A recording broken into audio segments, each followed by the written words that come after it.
아멘. 아멘. 아프리카에 가면 비서새가 있다고 합니다. 왜 이름이 비서새인지는 모르겠어요. 세크레터리 버드.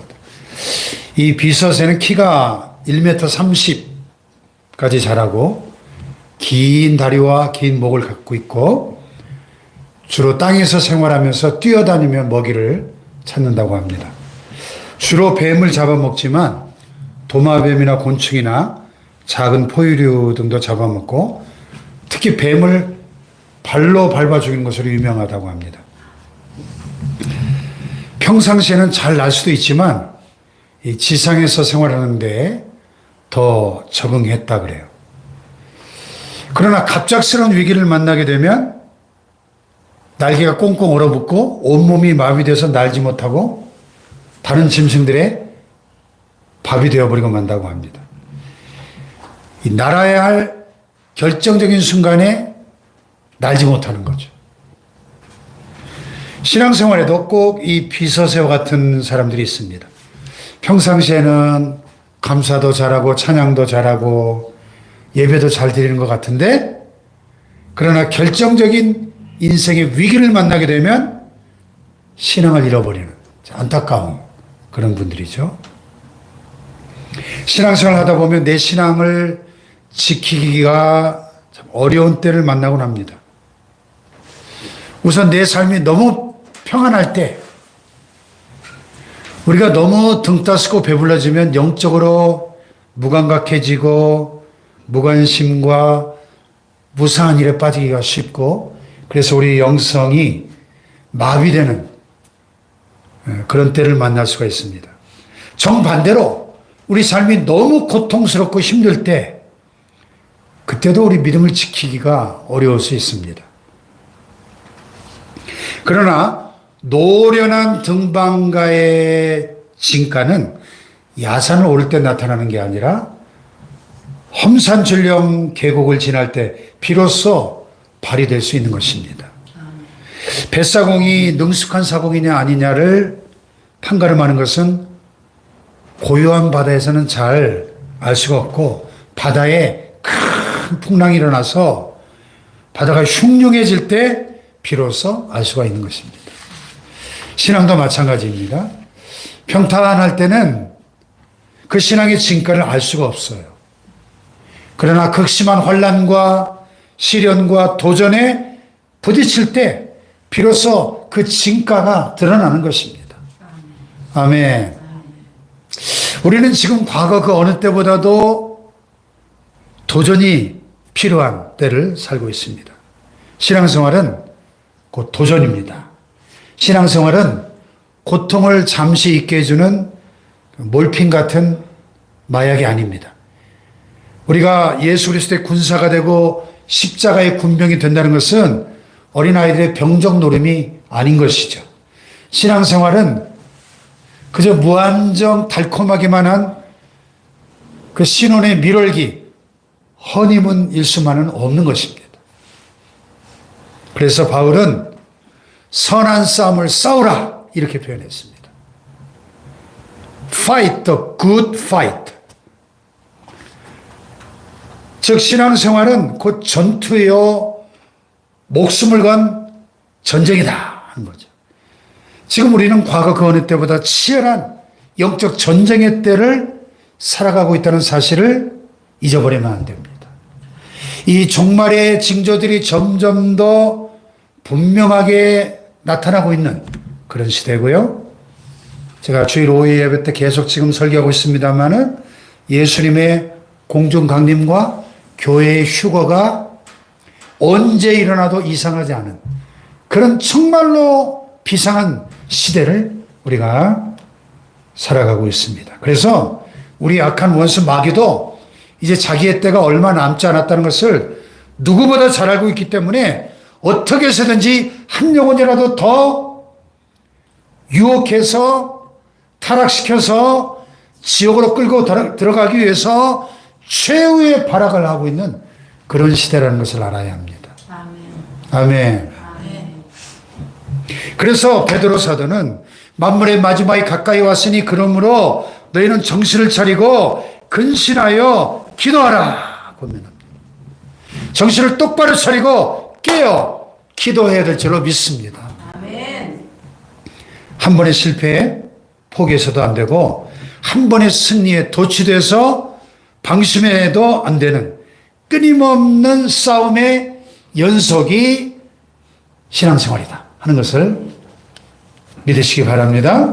오늘 본문은 오늘 저와 여러분에게 한 가지 커다란 질문을 던지고 있어요.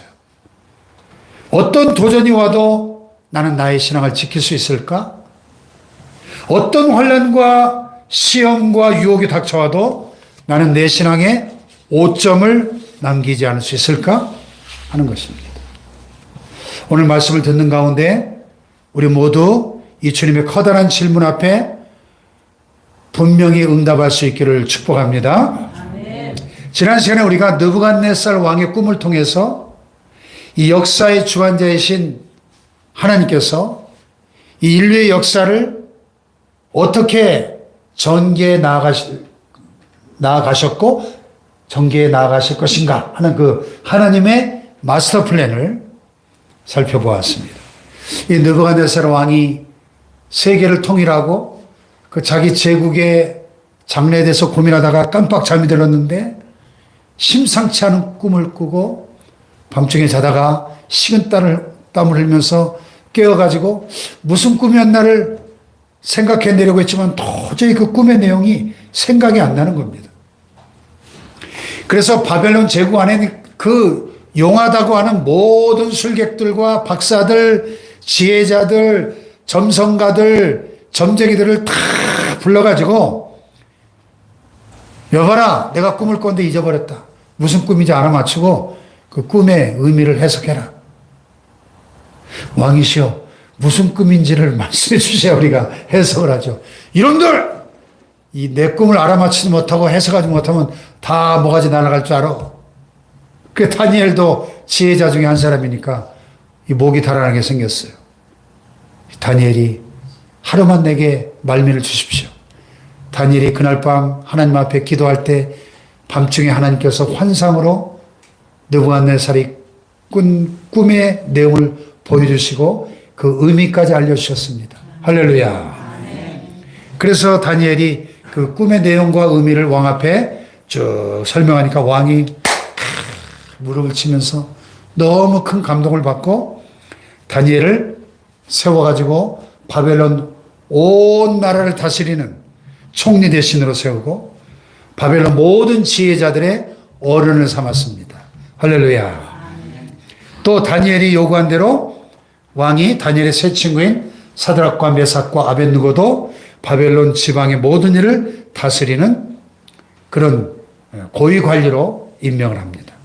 그래서 이 다니엘의 세 친구가 바벨론 제국 안에서 상당히 높은 자리로 초고속 승진하는 소위 벼락출세를 한 거죠.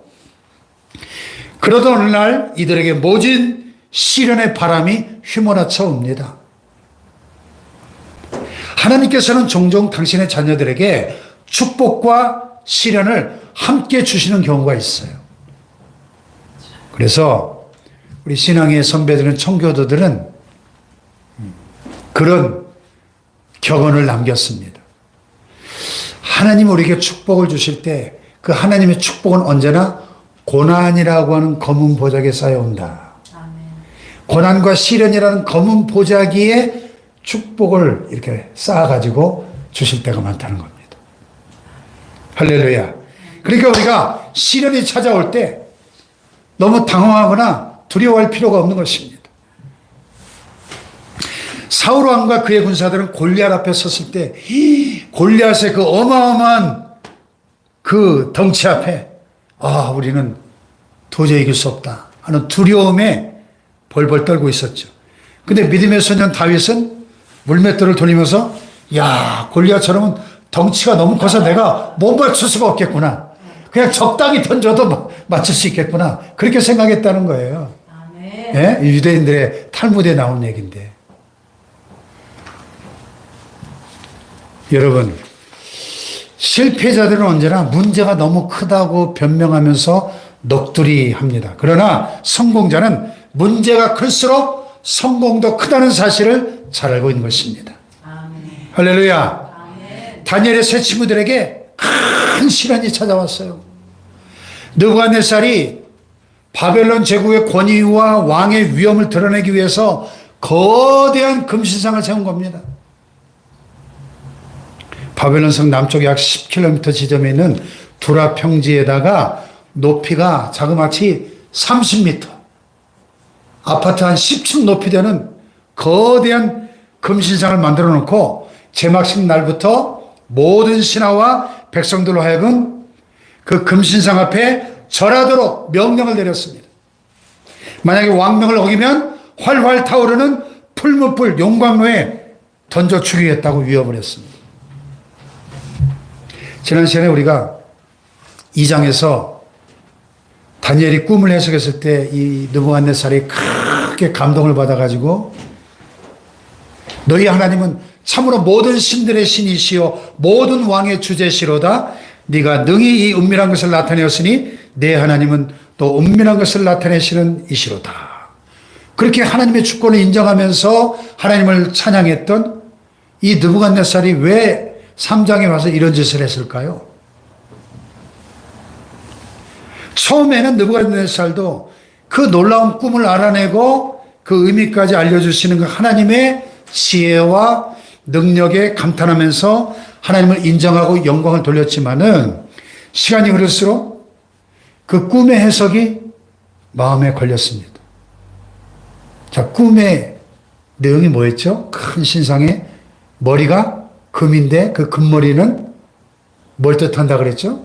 그 느부갓네살의 바벨론 제국을 의미한다 그랬죠.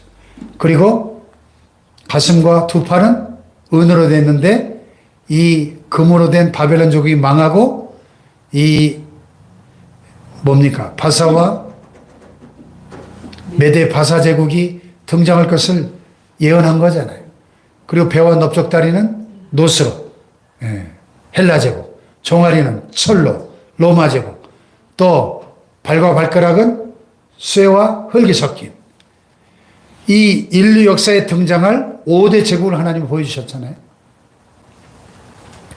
그러니까 가만히 이 느부갓네살이 그 꿈을 생각해 보니까 아, 나의 제국이 영원하지 않다는 얘기잖아. 이 신상의 금머리에 해당되는 자신의 이 바벨론 제국을 무너뜨릴 나라가 앞으로 등장하게 될 것이라고 하는 그 사실을 인정하고 싶지 않았던 거죠. 그래서 자기가 꿈에 보았던 그 신상과 똑같은 모양의 신상을 만들되 머리끝부터 발끝까지 전부 뭘로 만들었어요? 금으로 만들었어요. 왜요? 금나라인 자신의 제국이 망하지 않고 영원하다 하는 걸 온 천하에 과시하고 싶었던 겁니다. 드디어 제막식 날이 되었어요. 모든 사람이 온갖 악기 소리에 맞추어서 왕명에 따라 금신상 앞에 엎드려 절하기 시작했습니다. 이제 사드락과 메삭과 아벳느고 다니엘의 이 세 친구도 하늘을 찌르며 위용 있게 서 있는 그 휘황찬란한 그 금신상 앞에 바벨론 우상 앞에 서게 되었습니다. 우상에게 절하는 타협의 길을 선택할 것인가? 아니면 왕의 명령을 거부하고 죽음의 길을 선택할 것인가? 생과 사의 기로에 서게 된 겁니다. 전순국의 절대 군주의 무시무시한 권위 앞에 서 있는 패전국의 이 젖비린내 나는 청년 포로들이 감히 무엇을 할 수 있겠습니까? 그러나 이 세 청년은 눈에 보이는 바벨론 제국의 그 권위보다도 하나님의 권위를 더 두려워할 줄 알았습니다. 느부갓네살의 왕좌보다 하나님의 보좌를 더 존귀히 여길 줄 알았습니다. 할렐루야. 큰 제목일수록 큰 연장으로 다듬는 법입니다. 열매 없는 나무에는 아이들이 돌을 던지지 않습니다. 열매가 많은 나무일수록 많은 돌을 맞게 되어 있습니다. 맹장일수록 적이 강한 법입니다. 아멘. 아멘. 큰 신앙인일수록 큰 시련을 만날 수 있다는 말입니다. 아멘. 할렐루야. 아멘. 그러므로 여러분 큰 시련, 큰 큰 도전이 찾아올 때마다 야, 하나님이 나를 크게 쓰시려나 보다 기뻐하며 시련을 맞이해 보시기 바랍니다. 아멘. 야, 사탄도 나를 알아주는구나. 오히려 기뻐해 보시길 바라요. 아멘. 문제를 두려워하지 말고 회피하라고 하지 마십시오. 야고보서 1장 2절에 보니까 내 형제들아 너희가 여러 가지 시험을 만나거든 온전히 기쁘게 여기라. 이는 너희 믿음의 시련이 인내를 만들어낸 줄 너희가 알미라. 인내를 온전히 이루라. 이는 너희를 온전하고 구비하여 조금 더 부족함이 없게 하려 함이라 그랬습니다. 할렐루야. 아멘. 자, 이 세 청년이 맞닥뜨렸던 이 선택의 기로는 현대를 살아가는 저와 여러분도 시시때때로 부딪히게 되는 갈등과 시험이 아닐 수 없습니다. 그런데 그때마다 오늘의 많은 그리스도인들은 하나님의 보좌도 잃지 않고 바벨론의 왕자도 버리지 않는 회색지대는 혹시 없을까 이렇게 눈치를 살피곤 합니다. 하나님과 세상 사이에 양다리를 걸치고 싶어 합니다. 여기 대해서 라블레라고 하는 신앙인이 이런 말을 했어요. 두 의자 사이에 함께 앉으려 하다가 땅바닥에 떨어지고 만다 그랬습니다. 양다리 걸치면 안 된다는 거예요. 아멘. 아멘. 아멘. 그런데 오늘 본문의 세 주인공 이 다니엘의 세 친구는 우상 앞에 경배하는 길이 아니라 죽음의 길을 선택하고 이글이글 맹렬히 타오르는 풀무불 앞에 서게 됩니다. 오늘 잘못된 물질 만능주의 문화와 만몬의 유혹 앞에 쉽게 굴복해버리는 그리스도인들의 모습과는 그 신앙의 절기가 너무나 다른 이 얼마나 충성스러운 하나님의 사람들의 모습입니까, 여러분? 이 현대인들을 굴복시키는 세 가지 힘이 있다고 말합니다. 첫째는 돈의 힘, 둘째는 권력의 힘, 셋째는 죽음의 힘입니다. 현대인들은 돈의 힘 앞에 그리고 권력의 힘 앞에 절하고 고개를 숙여야만 살 수 있다고 생각합니다. 더구나 죽음은 우리의 모든 것을 빼앗아 버리기 때문에 죽음의 공포로부터 자유로울 수 있는 사람은 많지 않은 것 같습니다. 그런데 오늘 본문의 주인공들은 우선 황금 우상 앞에 자유했습니다. 도라평지 위에 위풍당당하게 서 있는 그 거대한 황금 우상 앞에 제국의 모든 대신들이 엎드려 절하고 있을 때 그 앞에 엎드리지 않고 꼿꼿하게 서서 그 황금 우상을 비웃듯이 당당하게 서 있었습니다. 아멘. 보잘것없는 포로에 불과했던 그들이 다니엘의 꿈 해석을 통해서 하루아침에 벼락 출세를 하고 바벨론 제국의 고위 관직에 올라서 마음만 먹으면 그냥 눈 한번 딱 감고 이건 국민 의례다, 국민 의례 하면서 황금 우상 앞에 절하기만 하면 얼마든지 일평생 호의호식하면서 잘 먹고 잘 살 수 있지 않겠습니까? 근데 이 세 사람이 그 만몬의 우상 앞에 돈의 힘 앞에 굽실거리며 비굴하게 사는 현대인들을 비웃고 있습니다. 이 현대 산업사회를 보면 누가 물질을 많이 생산해낼 수 있는가? 누가 물질을 많이 소유할 수 있느냐에 따라 인간의 가치가 달라지죠.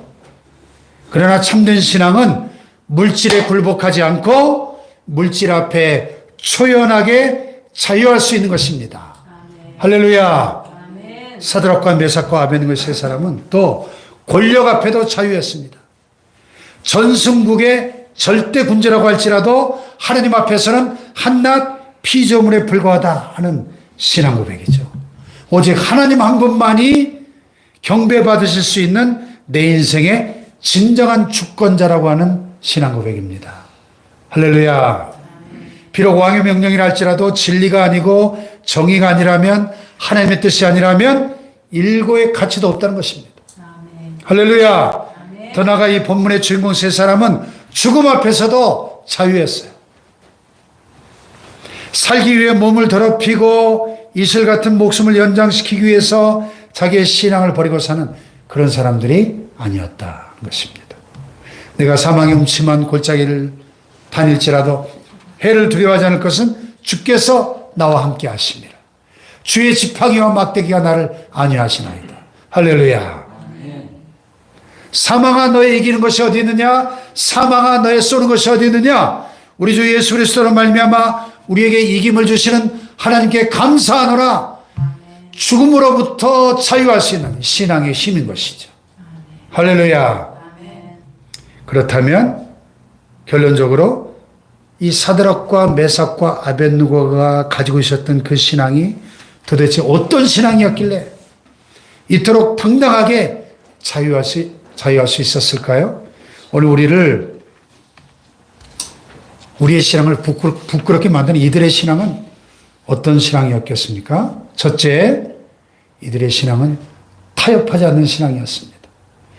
자, 여기 14절을 다시 보시면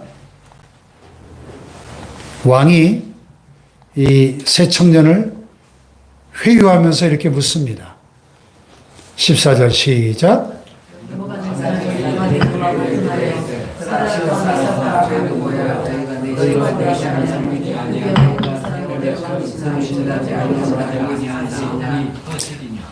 여기에 대한 청년들의 대답은 아주 확고했죠. 16절 시작. 사드락과 메삭과 아벳느고 왕에게 대답하여 이르되 느부갓네살이여 우리가 이 일에 대하여 왕에게 대답할 필요가 없나이다.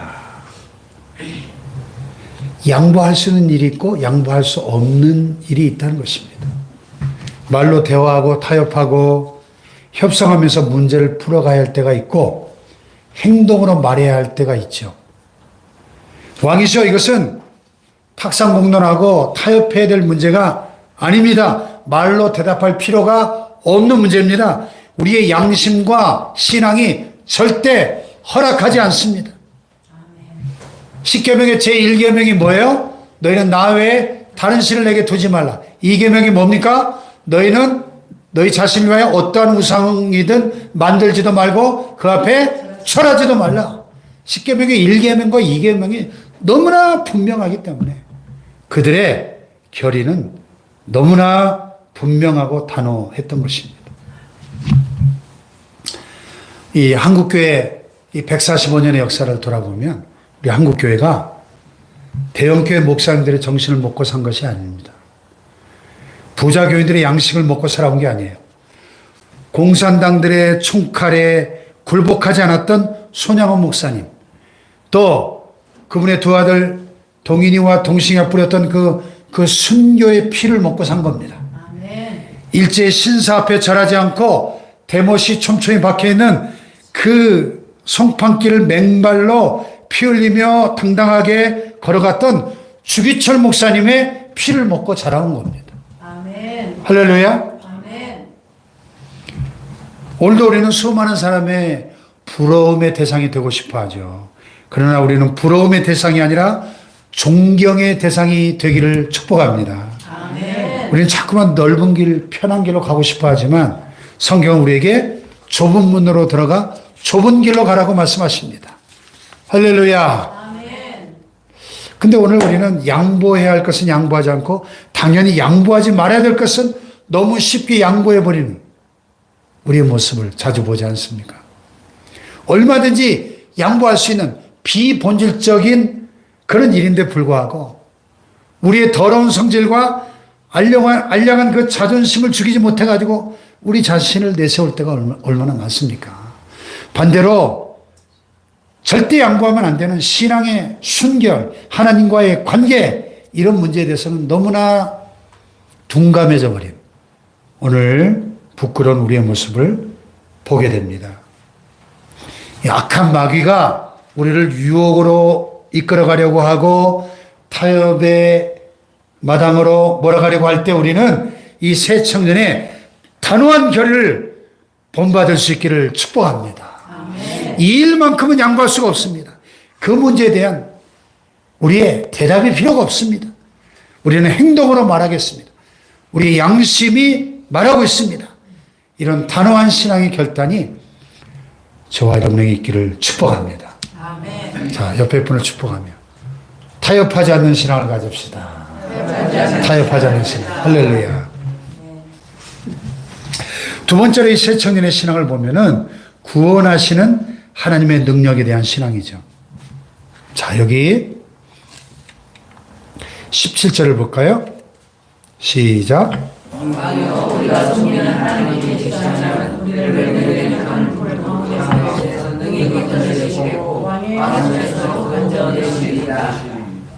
자, 하나님을 어떻게 표현하고 있습니까? 우리가 섬기는 하나님 이렇게 표현하죠. 우리가 섬기는 하나님. 하나님은 우리의 하나님이시고 우리는 하나님께 속해 있습니다 하는 신앙 고백이죠. 그렇기 때문에 하나님은 자기 백성을 건져내시리이다. 할렐루야. 하나님께서 하시고자 하는 그 일을 무엇이든지 하실 수 있으며 당신의 백성과 맺은 그 언약을 성실하게 지키시는 분입니다 하는 그런 신앙 고백이죠. 그러므로 우리 하나님은 우리를 능히 건져내실 것입니다 하는 고백입니다. 할렐루야. 목사님 두 분이 서울 시내 한 식당에서 점심을 먹고 함께 차를 타고 가는데 신세계백화점 사거리 신호등에 딱 걸리게 되었습니다. 근데 운전하시던 목사님이 저처럼 성격이 좀 급하신 분이셨는지 그 운전 습관이 평소에 신호등에 딱 걸렸다가 신호가 바뀔 때 1번으로 출발하지 않으면 직성이 풀리지 않는 그런 분이셨답니다. 근데 이제 파란 신호등이 켜지기 직전에 자동차 그 유리에 새가 쭉 날아가다 찍 하고 새똥을 쌌습니다. 이놈 자식이 새똥을 싸네 하고 잠깐 쳐다보는 사이에 파란불로 바뀌면서 다른 차들이 먼저 갔어요.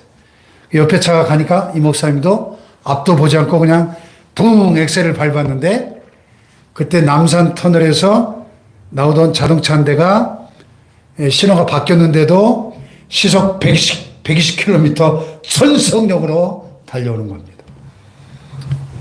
목사님들이 타고 있던 차 바로 앞에서 한 10cm 남겨놓고 찬바람을 쌩 이렇게 해서 지나갔습니다. 돌아와가지고 두 목사님이 앉아서 이렇게 계산을 해봤대요.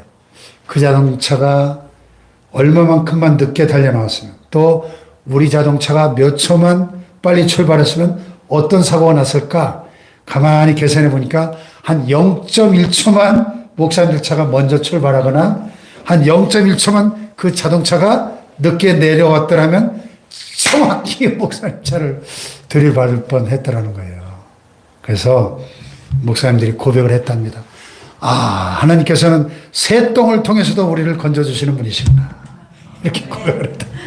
그 새가 그때 똥을 안 쌌다면 대형 사고를 칠 뻔했는데. 사랑하는 여러분, 생사화복을 주관하시는 하나님의 절대 주권을 믿으십니까, 여러분? 아멘. 우리의 질병을 치료하고 문제를 해결하시는 전능하신 하나님의 능력을 신뢰하십니까? 아멘. 여러분, 하나님의 능력을 신뢰하시기를 축복합니다. 아멘. 극렬히 타오르는 풀무불. 왕이 너무나 진노해가지고 평소보다 그 불을 7배나 더 뜨겁게 극렬하게 타는 풀무불 속에서도 능히 건져내시는 그 전능하신 하나님의 능력을 신뢰하시기를 축복합니다. 아멘. 하나님의 구원하시는 능력은 우리가 당하는 시련보다 더 크신 줄 믿습니다. 아멘. 하나님의 구원하시는 그 사랑은 우리가 갖고 있는 어떤 문제보다 크신 줄로 믿습니다. 아멘. 하나님의 구원하시는 손길은 우리를 해치려는 악한 마귀의 손길보다 훨씬 더 빠릅니다. 할렐루야. 아멘. 마지막 세 번째는 그리 아니하실지라도의 신앙이에요. 그리 아니하실지라도. 자, 18절 다 같이 시작. 그렇게 하지 아니하실지라도 왕이여 우리가 왕의 신들을 섬기지도 아니하고 왕이 세우신 금신상에게 절하지도 아니할 줄을 아옵소서. 아멘. 그렇게 하지 아니하실지라도. 옛날 번역에 그리 아니하실지라도. 그리 아니하실지라도가 더 은혜가 되는데 그리 아니하실지라도. 다 같이 그리 아니하실지라도. 그리 아니하실지라도. 여러분, 우리는 성경의 35,000가지의 그 모든 풍성한 약속들을 문자 그대로 믿습니다.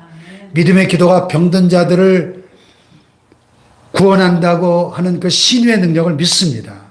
하나님의 사랑을 받는 자들은 영혼이 잘됨 같이 범사가 잘되고 강건한다고 하는 그 약속을 믿습니다. 또 하나님의 일을 잘 감당하고 충성하는 자들에게 넉넉한 재물을, 물질적인 축복을 허락하시겠다는 하나님의 말씀도 믿습니다. 그러나 그리 아니하실지라도 그것은 선하신 하나님의 뜻이고 그분은 영원한 우리의 신앙의 대상이 되시는 줄 믿습니다.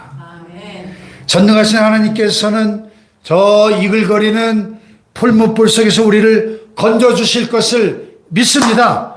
그러나 왕이시여 그리 아니하실지라도 우리가 풀무불 속에 그대로 불타 죽는다 할지라도 우리는 우상 앞에 절하지 않을 것입니다. 우리는 하나님 앞에 감사하면서 죽어갈 수 있습니다. 얼마나 위대한 신앙 고백입니까, 여러분? 할렐루야. 저 겟세마네 동산에서 부르짖었던 우리 주님의 절규가 바로 이 그리 아니하실지라도의 고백 아닙니까? 아버지여, 할 수 있다면 이 잔을 내게서 옮기시옵소서. 그러나 내 뜻대로 마시고 아버지의 뜻대로 되기를 원합니다. 할렐루야. 하나님이 이 풀무불 속에서 우리의 몸이 타 죽는 것이 하나님의 뜻이라면 우리는 이 상황을 받아들이기 원합니다. 이게 그리 아니하실지라도의 신앙이죠. 아멘. 하나님, 우리가 넉넉한 재물로 늘 하나님께 쓰임받기를 소원합니다. 그러나 그리 아니하실지라도 혹시 우리가 가난 중에 살면서도 낙심하지 않고 감사하고 그렇게 살아가는 것이 하나님의 뜻이라면 우리가 부자 되기를 탐하지 않고 이 가난한 중에도 주님을 섬기며 살겠습니다. 이게 그리 아니하실지라도의 신앙이죠. 할렐루야. 하나님 뜻에 대한 전폭적인 신뢰를 볼 수가 있는 것이죠. 하나님, 내가 하나님의 능력으로 치유되기 원하지만 이 침상에서 병으로 죽는 것이 하나님의 뜻이라면 이 병상 생활의 투명 중에서도 내가 신앙을 드러내고 하나님께 영광 돌리며 죽기를 원합니다. 이게 그리 아니하실지라도의 신앙이죠. 아멘. 한국 코미디계의 대부이자 SBS 방송 초기 코미디 전망대 진행자이셨던 김경태 장로님이라는 분이 계셔요. 우리 김경태 집사님하고 이름이 똑같네요. 이 김경태 장로님이 말년에 간암으로 투병 생활을 하셨는데 돌아가시기 전날 가족 예배를 드리면서 이분이 드리셨던 그 기도를 소개하고 말씀을 마치고자 합니다. 하나님, 제가 영원히 주님과 함께 살 터인데 죽음을 두려워할 필요가 있겠습니까? 그렇지만 이 고통이 너무나 극심해서 하나님의 자녀로서 입술로 범죄할까 두렵습니다. 못나도 장로인데 하나님의 영광을 가리울까 두렵습니다. 지난 몇 개월 동안 잠을 통 자지 못했습니다. 시간마다 찾아오는 고통 때문에 몸부림치며 살아왔습니다. 이 일로 인하여 하나님께 영광을 가릴까 두렵사오니 이 고통을 제거하여 주옵소서. 그러나 이 고통 중에도 당당히 신앙을 지키며 하나님의 영광을 찬송하고 사랑스러운 내 자녀들에게 우리 아버지는 그토록 처절한 고통 중에도 당당히 하나님의 영광을 찬송하며 갈 수 있었다는 기억을 남기게 하여 주시옵소서. 이것이 하나님의 뜻이라면 이 고통이 제거되지 않는다 할지라도 그리 아니하실지라도 나는 주님 앞에 감사하며 눈을 감고 싶습니다. 그 마지막 기도를 남기시고 그렇게 임종하셨다고 합니다. 그리 아니하실지라도